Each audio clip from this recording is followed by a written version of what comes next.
This video is to explain how characters are created in three-step plan. Instead of creating characters ahead of time, you create them with the other players at the table, picking dice from a communal pool that corresponds to traits from a master list. First thing you need to do is select a motivation and objective.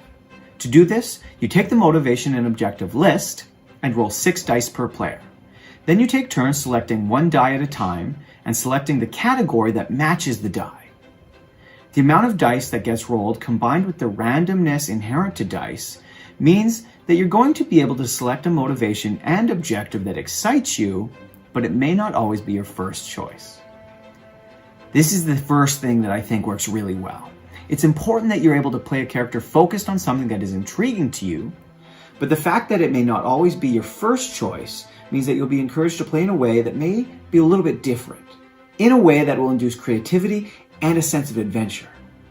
Once you know what drives your character, the next step is to select the equipment and attributes that you will need to help complete your objective. If your objective is to rob a stagecoach, you're going to likely want some sort of firearm, you're going to want a bandana to hide your identity, and you're going to want some people skills to rally a gang of outlaws. Now this is where character creation gets really exciting. Just like the first round, you roll a bunch of dice to select from. However, instead of taking turns this time, you can grab the dice as fast as you can. Though once you grab a die, you have to write down the corresponding choice before selecting another die.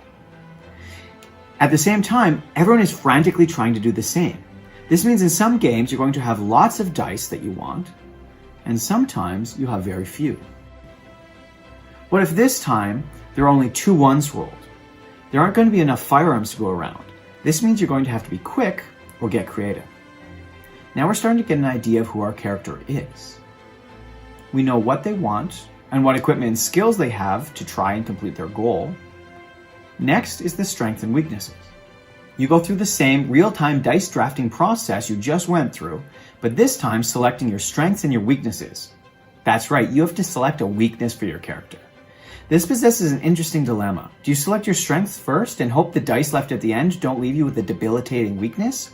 Or do you pick some weaknesses that won't get in the way of your objective, but risk missing out on a strength that could be key? Either way, you end up with an interesting character that you know a lot about. Take these 2 instances for example. Let's say you're trying to rob a stagecoach to get enough money to buy a fancy ring for your true love. Dice are drafted and you get everything you want. You get the firearm, the gang forming skills, you're intimidating, and good at handling horses. You have everything you need to set off and rob the stagecoach. But life doesn't always work out that way. Another way your character could turn out. Same situation, but you didn't manage to find a gun. You're also not very charismatic, and you'd have trouble rallying a good gang. To top it off, a weakness you got stuck with is shaky when sober.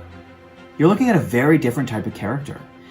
Maybe you're the town drunk and you're trying to win back your ex-wife. She left you because you couldn't put food on the table. This has caused you to go into a spiral of depression, and your last-ditch effort to show that you can provide for her is robbing the stagecoach. You're ill-prepared and underqualified, but that means you have nothing to lose. That makes you dangerous.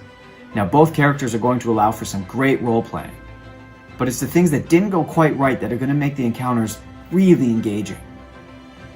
Now, most likely when you create your character, you'll have some positive qualities and miss out on grabbing a couple dice that would help you. The result? Characters that are relatable because they share a trait that is inherently human. Flaws. A character setting out to complete a goal that's missing a couple key skills with a couple deep flaws strongly mirrors the human condition, and it makes for really good role-playing. After you go through the 3 rounds of creation, you get to fill in all the superficial characteristics that are left over. Often this is easy because you already have an idea of who your character is. You'll get to pick an occupation, skills, stats, and a quirk. Lastly, you create a 3-step plan. This outlines the 3 steps you'll take to complete your objective. Once you finish character creation, like a parent on the first day of school, you hand over your lovingly crafted character to the GM. The GM then puts a cherry on your character sundae and works some magic. You'll get your character back with a little bit extra. The GM may add some equipment, some backstory, and some connections to the other characters around the table.